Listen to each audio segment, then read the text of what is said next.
BRIN memprediksi di tahun 2050, 20% Jakarta atau kawasan Jakarta akan terendam. Kita ke informasi lain, Jakarta diramalkan tenggelam pada tahun 2050. Ada juga berita mengenai prediksi Jakarta akan tenggelam.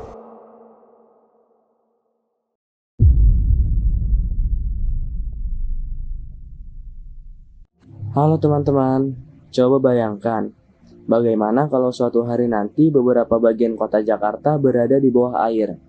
Jalanan yang biasa kita lewati tergenang, rumah-rumah dekat pantai ikut terendam, dan banjirop terjadi lebih sering. Ini bukan sekedar cerita film. Para ilmuwan sudah lama memperingatkan bahwa pemanasan global bisa meningkatkan resiko Jakarta tenggelam di masa depan. Bahkan, diperkirakan sekitar tahun 2050. Lalu, apa hubungannya pemanasan global dengan kota Jakarta? Yuk kita pahami bersama.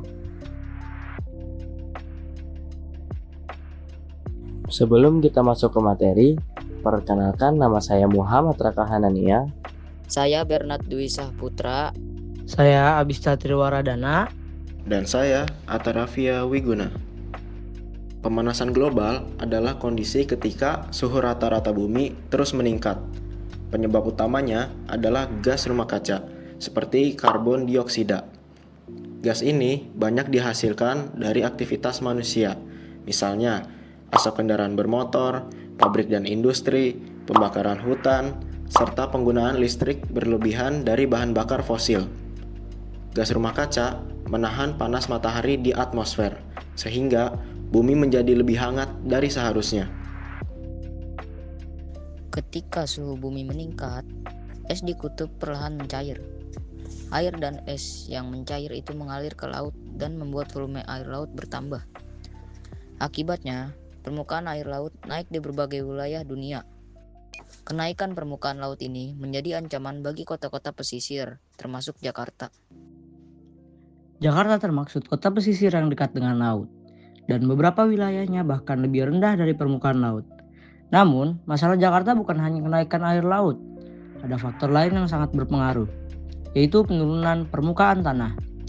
Penurunan tanah terjadi karena pengambilan air tanah berlebihan, banyaknya bangunan yang berat, dan kurangnya daerah resapan air. Bayangkan seperti ini, tanahnya turun perlahan, sementara air laut naik sedikit demi sedikit. Jika dua hal ini terjadi bersamaan, maka risiko banjir menjadi lebih besar. Itulah sebabnya wilayah Jakarta Utara sering mengalami banjir rob. Jika kondisi ini terus berlangsung tanpa perbaikan, beberapa wilayah Jakarta bisa semakin sering tergenang di masa depan. Jika banjir rob makin sering terjadi, dampaknya besar bagi kehidupan masyarakat. Rumah dan jalan bisa mudah rusak, air bersih menjadi lebih sulit didapat, kegiatan sekolah dan kerja bisa terganggu, serta lingkungan menjadi kurang sehat.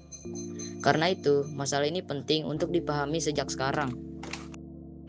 Walaupun terdengar mengkhawatirkan, kita masih bisa membantu mengurangi dampaknya.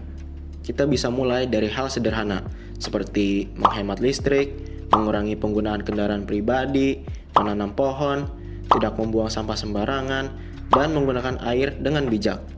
Langkah kecil dari banyak orang bisa memberi perubahan yang besar. Pemanasan global adalah masalah bersama. Bukan hanya tugas pemerintah, tapi kita sebagai generasi muda. Jika kita mulai peduli lingkungan hari ini, kita ikut menjaga masa depan Jakarta dan bumi kita.